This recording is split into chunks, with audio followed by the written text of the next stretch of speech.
अनिर्वर्णा पदं वाक्यमित्यास्पदचतुष्टयम् यस्याः सूक्ष्मादिभेदे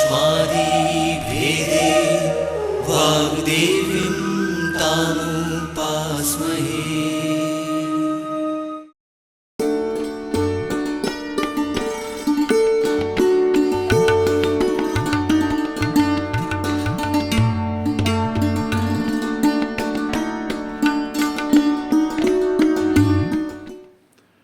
नमस्कार साथियों, मध्य प्रदेश भोज मुक्त विश्वविद्यालय के वीडियो कार्यक्रम में आपका स्वागत है। मैं डॉक्टर शशिकांत मणि त्रिपाठी। आज हम लोग जिस विषय पर बात करने वाले हैं वो विषय गीता के प्रथम अध्याय विषाद योग पर आधारित है। इस विषाद योग को हम लोग दो भागों में पूरा करेंगे। प्रथम भाग में हम ये जानेंगे कि विषाद क्यों होता है और विषाद को दूर कैसे करने के लिए आगे की प्रक्रिया में हम आगे के लेक्चर्स में उसको संबंध में उसके बात करेंगे। लेकिन इस कार्यक्रम का उद्देश्य है कि विद्यार्थी जो अध्ययन कर रहे हैं उनके जीवन में, जीवन संग्राम में जो भी चुनौतियां आती हैं, उन चुनौतियों में जब हम किसी परिणाम के बारे में विचार करने लगते हैं तो निश्चित हम विषाद से भर जाते हैं। तो विषाद को अपने जीवन में कैसे दूर करें और विषाद किन किन कारणों से उत्पन्न होता है, उन तमाम विषयों पर हम आज आपका ध्यान आकर्षित करेंगे। सबसे पहले गीता के प्रथम श्लोक, जिसमें धृतराष्ट्र संजय से कहते हैं कि हे संजय, धर्म क्षेत्र कुरुक्षेत्र में मेरे और पांडवों के बीच जो दोनों लोग युद्ध की इच्छा से एकत्रित हुए हैं, देखो वहाँ क्या हो रहा है। अब देखिए, धृतराष्ट्र भी एक श्रोता हैं और संजय भी गीता के इस दृश्य के दृष्टा हैं। और विषाद जो हुआ है वो अर्जुन को हुआ है। तो ये तीन लोगों के बीच गीता कही जा रही है। इसका नाम श्रीमद् भगवत गीता इसलिए है कि ये भगवान के द्वारा गाया गया गीत है, इसलिए इसको श्रीमद् भगवत गीता कहते हैं। इसका प्रारंभ होता है विषाद योग से। विषाद योग में व्यक्ति जब अपने पूर्व के कर्म और उसके परिणाम के बारे में सोचता है या भविष्य का चिंता करता है, तो ऐसा चिंता उसके दुख का कारण बनता है। और सामान्यतः हम लोग सभी लोग लगभग भूत और भविष्य का चिंतन करते हैं, क्योंकि मन का स्वभाव ही है कि वो भूत की स्मृतियों और भविष्य की योजनाओं, इन्हीं के बारे में सोचता है। तो जब धृतराष्ट्र के अंदर ये जिज्ञासा उत्पन्न हो रही है कि मेरे और पांडवों के पांडुपुत्रों के बीच युद्ध क्षेत्र में क्या हुआ, देखो संजय, तो संजय को दिव्य दृष्टि प्राप्त है। दिव्य दृष्टि का मतलब हुआ कि संजय के पास ऐसी क्षमता है कि वो बिना किसी निर्णायक स्थिति में आए, जो जैसा है उसको वैसे ही देख सकने का सामर्थ्य है। संजय कहते हैं कि दुर्योधन गुरु द्रोणाचार्य के पास जा करके सेनाओं को देखने के लिए कहता है कि देखिए, आपके बुद्धिमान शिष्य धृष्टद्युम्न, जो द्रुपद के पुत्र हैं, उन्होंने किस तरह से व्यूह की रचना की है। दुर्योधन के अंदर ये जिज्ञासा है कि वो कैसे वो सेना का एक तरह से अवलोकन कराएं अपने आचार्य से, क्योंकि उस समय द्रोणाचार्य सेना पति थे और उनसे ऐसा दुर्योधन ने आग्रह किया कि देखिए किस तरीके से धृष्टद्युम्न ने कैसे व्यूह की रचना की है। और जब ये सारी बातें वो करते हैं तो इसके पीछे का अगर मन स्थिति आप देखें तो उस मन स्थिति में एक प्रकार का भय है कि भय से वो प्रेरित है। वो दिखा रहे हैं कि देखिए कितने बड़े बड़े योद्धा, वहाँ अर्जुन के समान ही तमाम बड़े योद्धा खड़े हैं। और इसके साथ ही साथ दुर्योधन अपने मन को ढाढ़स देने के लिए ये भी कहते हैं कि हमारी सेना में भी कम योग्य और कम तनिक भी कम ताकत में कम लोग नहीं हैं, हमारी सेना में भी योग्यतम लोग हैं और डरने की कोई बात नहीं है।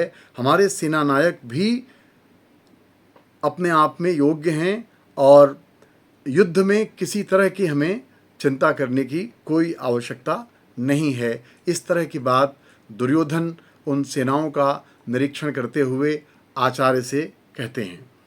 अब एक बात इसमें हमें ध्यान देना होगा कि ये सारी बातें निरीक्षण की बात क्यों हो रही है, क्योंकि मनुष्य की जो प्रकृति होती है वो हमेशा किसी कर्म के पीछे परिणाम की होती है कि परिणाम क्या होगा।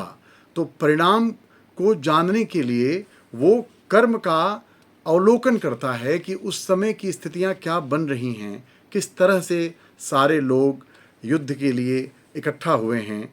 दुर्योधन जब पांडव सेनाओं का निरीक्षण करते हैं तो उसकी तुलना में वो अपनी सेना की श्रेष्ठता की बात करते हैं कि हमारी सेना अजेय है, उसको हराया नहीं जा सकता। ये मनुष्य क्यों कर रहा है? क्योंकि उसके अंदर जो बेचैनी हो रही है, उन अपने आसपास के लोगों को देख करके जो भय हो रहा है, उस भय को दूर करने के लिए वो ये कहता है कि हम भी अजेय हैं, हम भी ताकतवर हैं, हम उनसे किसी मामले में कम नहीं हैं। तो दुर्योधन कहते हैं कि हमारी सेना में भी अजेय लोग हैं और भीष्म पितामह से कहते हैं कि इन सारे लोगों की आप रक्षा करिए, क्योंकि यही लोग ऐसे हैं जिनके द्वारा युद्ध लड़ा जाएगा और इन्हीं लोगों से युद्ध में विजय की प्राप्ति होगी। तो इसलिए जो उस समय के सबसे शक्तिशाली योद्धा हैं, भीष्म पितामह से कहते हैं कि जो हमारे अजेय लोग हैं इनकी रक्षा की जानी चाहिए।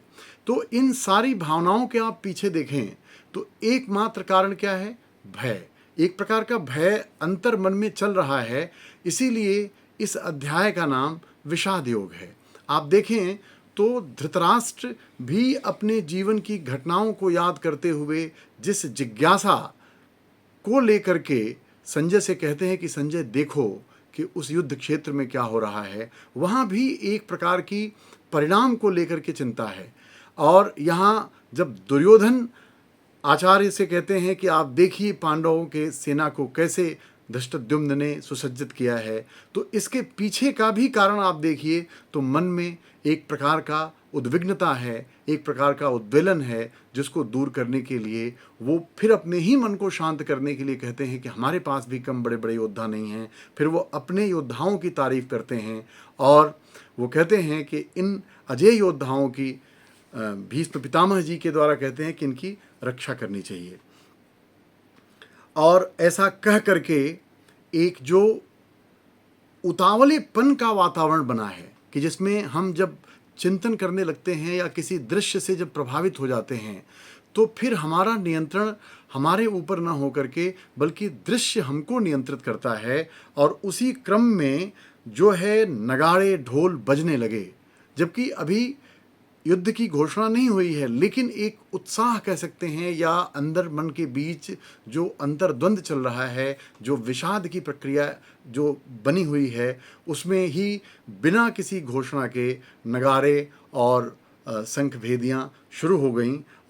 जब दुर्योधन भीष्म पितामह से कहते हैं कि आप इनकी रक्षा करिए, तो भीष्म पितामह आवेश में आकर के वो शंख बजा पड़ते हैं और गरज पड़ते हैं, सिंह की भांति दहाड़ते हैं और ऐसे में ढोल मृदंग नरसिंह आदि बाजे बज उठते हैं और एक शब्दों का बड़ा भयंकर शोर होता है। आप देखेंगे कई बार जो हम लोग युद्ध में जो युद्ध की भेरियां होती हैं बजती हैं, वो क्यों बजाई जाती हैं? ताकि मन में उठने वाला जो भय है या मन में उठने वाली जो चिंताएं हैं, उन चिंताओं को उस ध्वनि से दूर किया जा सके। और जब तक चिंता मुक्त मन नहीं होगा तब तक आप मन से कुशल कर्म नहीं कर पाएंगे। तो ऐसे में युद्ध अपने आप में एक भयानक चिंतन पैदा करता है, एक भयानक चिंता का कारण बनता है। तो ऐसे में उस चिंता को दूर करने के लिए ये शंख भेरियाँ बजाई जाती हैं और भीष्म पितामह ने गरज गरज करके अपने शंख ध्वनि किया। जब कौरवों की ओर से शंख ध्वनि हो गई, तो फिर ऐसे में श्री कृष्ण और अर्जुन ने भी अलौकिक शंख बजाए। जरा इसमें हम जो अध्येता लोग हैं उनको हम कहना चाहेंगे, कई बार प्रश्नों में पूछा जाता है कि किसने कौन से शंख बजाए, तो श्री कृष्ण महाराज ने पांचजन्य नामक शंख बजाया, अर्जुन ने देवदत्त नामक शंख बजाया, भीम ने जो है पौंड्र नामक शंख बजाया, महाशंख बजाया, और कुंती पुत्र राजा युधिष्ठिर ने अनंत विजय नामक शंख बजाया, नकुल और सहदेव ने सुघोष और मणिपुष्पक नामक शंख बजाया। कई बार हम छोटी मोटी परीक्षाओं में ऐसे सवाल आते हैं कि किसने कौन सा शंख बजाया, तो इसलिए हमको इन योद्धाओं के द्वारा बजाए गए शंखों का नाम याद होना चाहिए। श्रेष्ठ धनुष वाले काशीराज और महाराज शिखंडी एवं धृष्टद्युम्न द्वारा विराट, अजय और सात्विकी, ये सब योद्धाओं के नाम हैं। द्रौपदी के 5 पुत्र, बड़ी भुजाओं वाले सुभद्रा और अभिमन्यु, सभी जो है अपने अपने अलग अलग शंख बजाए। शंख बजा करके लोग अपने वीरता का घोष कर रहे हैं कि हम युद्ध के लिए सज्ज हैं और हमें किसी प्रकार का भय नहीं है, युद्ध के परिणाम को हम अपने पक्ष में कर सकेंगे। और ऐसे में इन भयानक शब्दों से आकाश और पृथ्वी पूरा गूंजने लगा, और जैसे विदीर्ण हो जाता है मन, तो ये जो भयानक ध्वनियाँ हैं ये विदीर्ण करने वाली, भयभीत करने वाली ध्वनियाँ हैं, और इन ध्वनियों का घोष उस युद्ध क्षेत्र में होने लगा। अब इसी बीच जो अर्जुन हैं, जो सबसे कुशल धनुर्धर हैं, उनके मन में एक जिज्ञासा आती है इन सारी ध्वनियों के बीच। जब वो ध्वनियों को सुनते हैं तो उनके मन में एक जिज्ञासा आती है। वो कहते हैं भगवान से कि हमारे रथ को दोनों सेनाओं के मध्य में ले चलिए, हम ये देखना चाहते हैं कि कौन से लोग हैं जो दुर्योधन के साथ युद्ध करने के लिए यहाँ युद्ध क्षेत्र में इकट्ठा हुए हैं। जरा इसमें विचार करिए कि क्या अर्जुन को इसके पहले ये सब ज्ञान नहीं था कि कौन लोग उसके विरुद्ध युद्ध क्षेत्र में खड़े होंगे? ये सारा ज्ञान था, लेकिन अचानक इस तरह का भाव उत्पन्न होना और अपने सारथी भगवान कृष्ण से कहना कि रथ को दोनों सेनाओं के मध्य में ले चलिए, मैं देखना चाहता हूँ कि दुर्बुद्धि दुर्योधन के साथ कौन कौन लोग युद्ध करने के लिए इकट्ठा हुए हैं। जब अर्जुन ने भगवान कृष्ण से ऐसी जिज्ञासा व्यक्त की कि हम सेनाओं का निरीक्षण करना चाहते हैं, तो भगवान कृष्ण ने उस रथ को ले जा करके भीष्म पितामह द्रोणाचार्य के समक्ष जाके खड़ा कर दिया। अब यहाँ पर हमें विचार ये करना चाहिए कि भगवान कृष्ण ने आखिर रथ को द्रोणाचार्य और भीष्म पितामह के सामने ही खड़ा क्यों किया? वो कहीं और भी खड़ा कर सकते थे, कर्ण के सामने कर सकते थे, दुशासन के सामने कर सकते थे, दुर्योधन के सामने कर सकते थे। अब इसमें एक बहुत बड़ा संकेत है और बहुत गहरा मनोविज्ञान छिपा हुआ है कि आदमी सबसे अधिक जो भयभीत होता है या उसके कमजोरी का जो कारण होते हैं वो लोग होते हैं जिनसे वो जुड़ा होता है। तो ऐसे में गुरु द्रोणाचार्य के साथ अर्जुन का गहरा संबंध है, क्योंकि धनुर्विद्या की शिक्षा ही द्रोणाचार्य से अर्जुन को मिली है। भीष्म पितामह के साथ बड़े ही सुंदर दृश्य याद हैं अर्जुन को, जब वो बचपन में किस तरीके से उनके साथ खेला करता था। वो दादा थे, दादा के गोद में, परदादा के गोद में कैसे बैठता था वो। तो भगवान ने सबसे पहले अर्जुन के मन के उस दुर्बलता को दूर करने का प्रयास किया, इसलिए वो रथ को उन लोगों के सामने न खड़ा करके अर्जुन के प्रियजनों के सामने खड़ा किया उन्होंने, जिससे कि अर्जुन उन प्रियजनों को देख करके उनके प्रति जो भावनाएं हैं उसके अंदर, उन भावनाओं के कमजोरी को निकाल सके वो। और जैसे ही वो अपने प्रियजनों को अपने विरुद्ध युद्ध में देखता है अर्जुन, तो देखते ही उसका मन विषाद से भर जाता है। क्योंकि जीवन में जो हम संघर्ष करते हैं, युद्ध भी एक प्रकार का संघर्ष है, तो संघर्ष हम इसलिए नहीं करते कि संघर्ष में हम हार जाएं, संघर्ष में हम विजय प्राप्त करने के लिए, जीत के लिए संघर्ष करते हैं। और युद्ध प्रायः जीत के लिए ही लड़ा जाता है। लेकिन आप विचार करके देखिए कि युद्ध जब अपनों के साथ हो तो वो युद्ध कितना विभीषक हो जाता है, कितना दुखद हो जाता है। क्योंकि युद्ध में शत्रु होते हैं, और जब शत्रु की तरफ अपने लोग दिखाई दें तो ऐसे में तो व्यक्ति कैसे युद्ध कर पाएगा।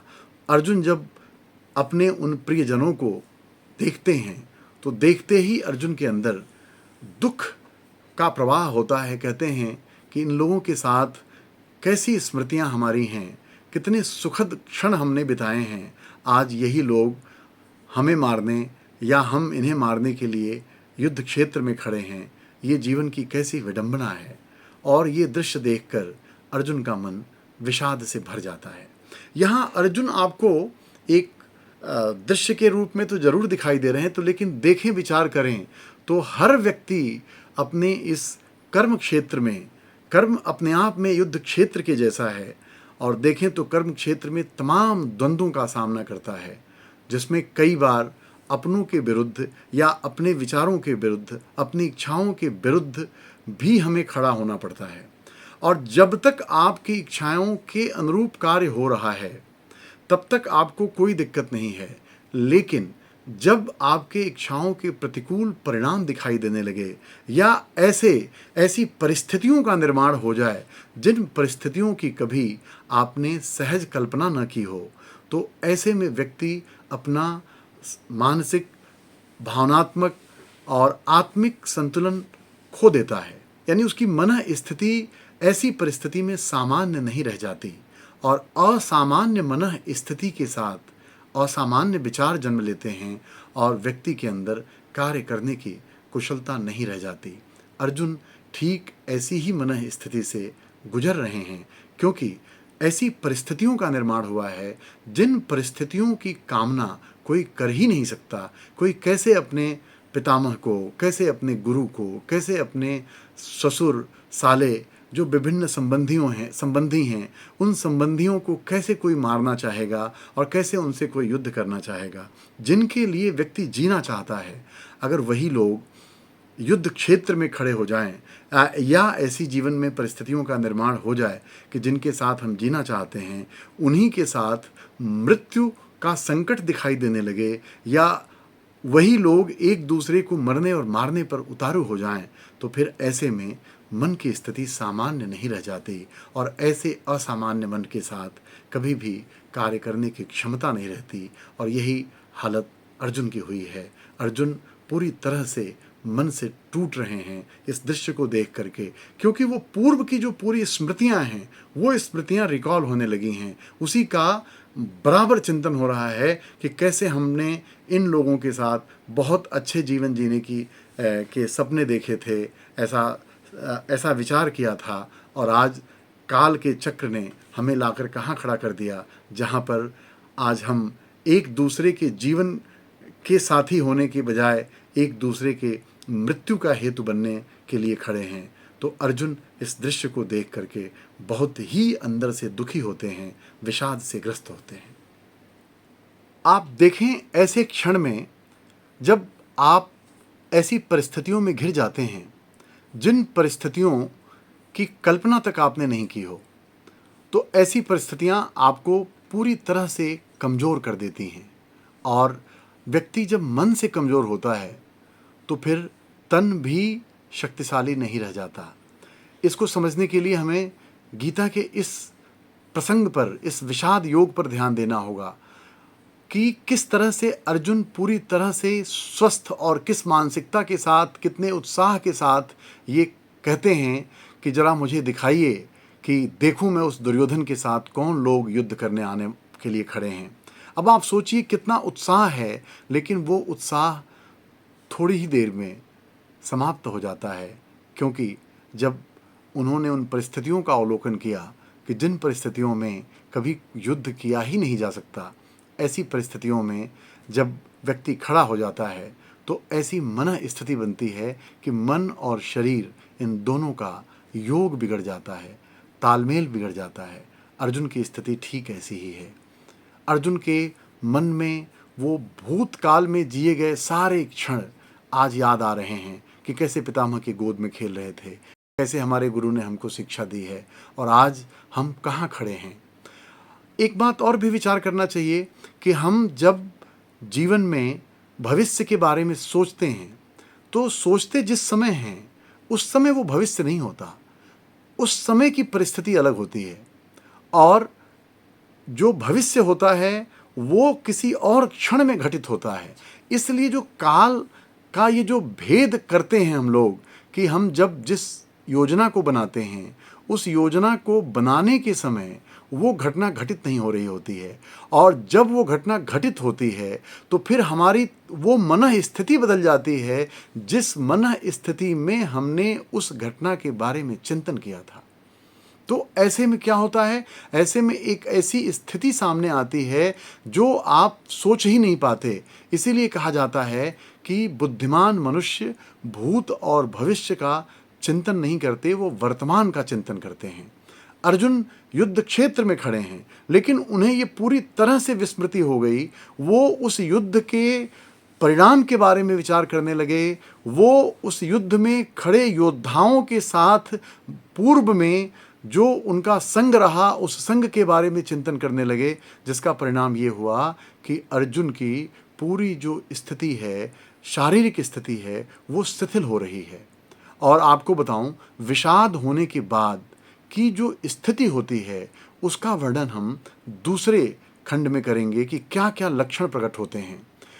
तो विषाद का कारण क्या है, इसको एक बार फिर से हम लोग रिवाइज करते हैं कि विषाद का कारण एक तो सबसे पहले धृतराष्ट्र की ये जिज्ञासा, वो जिज्ञासा भी विषाद के कारण है क्योंकि धृतराष्ट्र को ऐसा लगता है कि उनके अंधापन के कारण उनको उनका अधिकार नहीं मिला, जबकि सबसे बड़े पुत्र होने के नाते युवराज उनको होना था, लेकिन चूंकि वो जन्मांध थे इस वजह से उनको उस पद से च्युत होना पड़ा। तो उसकी कशक उनके मन में थी और उसी कशक को लेकर के वो अब चाहते थे कि ये राज्य उनके पुत्र को मिले। जबकि आप विचार करके देखें तो जो पांडु के पुत्र हैं, उन्हीं के भाई के जो पुत्र हैं युधिष्ठिर, वो बड़े पुत्र हैं। नियम के अनुसार, परंपरा के अनुसार, राजनीति के अनुसार युवराज होने का अधिकार युधिष्ठिर का है, लेकिन चूंकि धृतराष्ट्र के जीवन में जो अन्याय उन्होंने महसूस किया है, जो माना है कि ये मेरे जीवन में नहीं होना चाहिए, वो अब वो अपने पुत्र के जीवन में देखना चाहते हैं। ये चाहत उनके अंदर बनी हुई है। इस चाहत ने उनके मन में उद्विग्नता पैदा की और दुर्योधन भी उस युद्ध को जीतना चाहता है क्योंकि उसे भी लगता है कि उसके पिता के साथ अन्याय हुआ तो युवराज मैं बनूंगा। इसलिए ये जो युद्ध क्षेत्र, जो धर्म क्षेत्र में युद्ध क्षेत्र जो छिड़ा हुआ है, यह आप देखें तो ये धर्म का पालन न हो पाने की वजह से ये आज युद्ध का माहौल या युद्ध की स्थिति बनी हुई है। अगर लोगों ने अपने धर्म का पालन किया होता तो निश्चित ही इतने बड़े महायुद्ध का आज आवाहन न हुआ होता। तो इस तरह से हम आज के समय में भी इस प्रसंग को लेकर के सोच सकते हैं कि जब भी युद्ध की स्थिति बनती है तो निश्चित ही एक व्यक्ति को ऐसा लगता है कि उसके अधिकारों का हनन हुआ है, उसको यथोचित जो उसका अधिकार है वो नहीं मिल पाया है, इसलिए वह उसे छीनना चाहता है और छीनने के लिए ये न केन प्रकारेण किसी प्रकार से उसको पाने की चेष्टा करता है। और उस समय के जो महानतम योद्धा हैं वो सारे के सारे इस धर्म युद्ध में इकट्ठा हैं। इसको धर्म युद्ध भी कह सकते हैं, कहते हैं हम कि ये धर्म के लिए किया जाने वाला युद्ध। तो धर्म के लिए किया जाने वाला युद्ध या धर्म के लिए युद्ध करने की स्थिति कब बनती है? जब धर्म का पालन न हुआ हो। आप ध्यान रखें कि अगर धर्म का पालन नहीं होगा तो मन में विषाद होगा और विषाद से मुक्ति का व्यक्ति प्रयास करता है और फिर धर्म की रक्षा के लिए जो युद्ध होता है वो युद्ध धर्म युद्ध कहलाता है।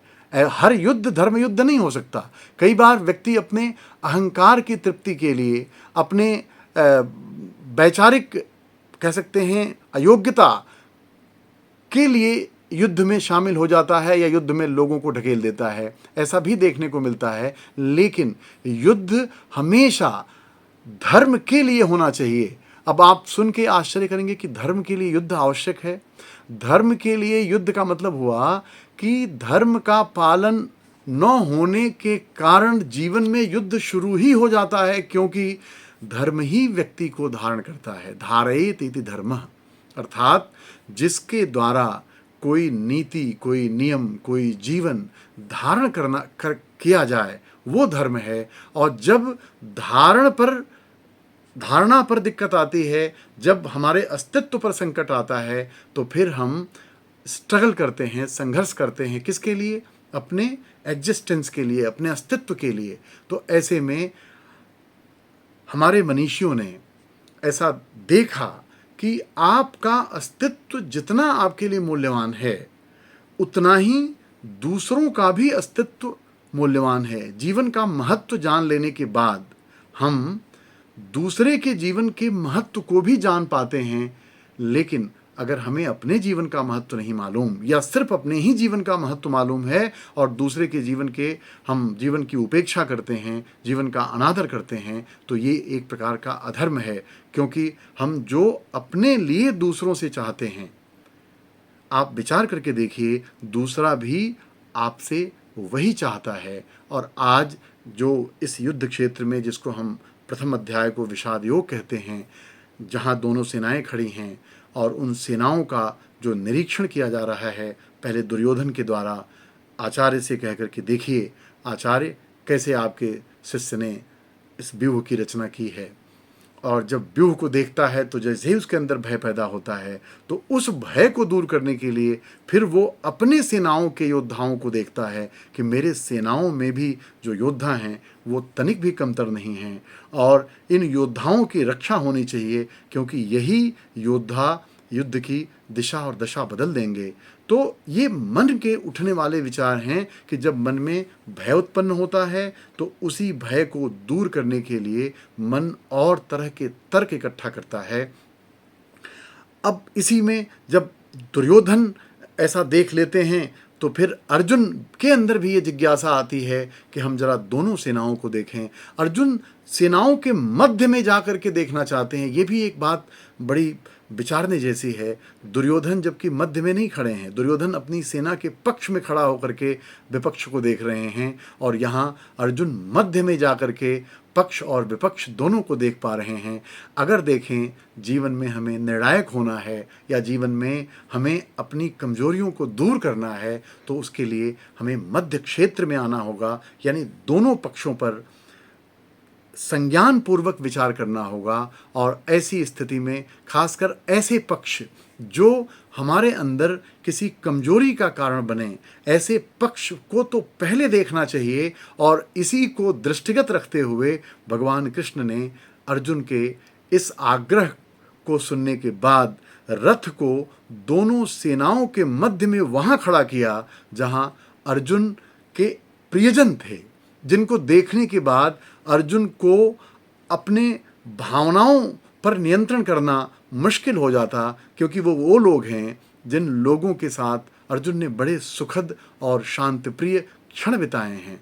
तो वहाँ खड़ा किया, क्योंकि भगवान चाहते थे कि अंदर की उन दबी हुई भावनाओं को बाहर निकाला जाए। जब तक वो भावनाएं बाहर नहीं निकलेंगी, तब तक व्यक्ति एकदम बिना किसी परिणाम की चिंता किए युद्ध में या किसी भी कार्य में संलग्न नहीं हो सकता, क्योंकि परिणाम की चिंता से किया जाने वाला कार्य कभी भी पूर्ण नहीं होता। उस कार्य में आप अपना आधा अधूरा ही एकाग्रता दे पाते हैं, क्योंकि आपका पूरा ध्यान तो परिणाम पर है।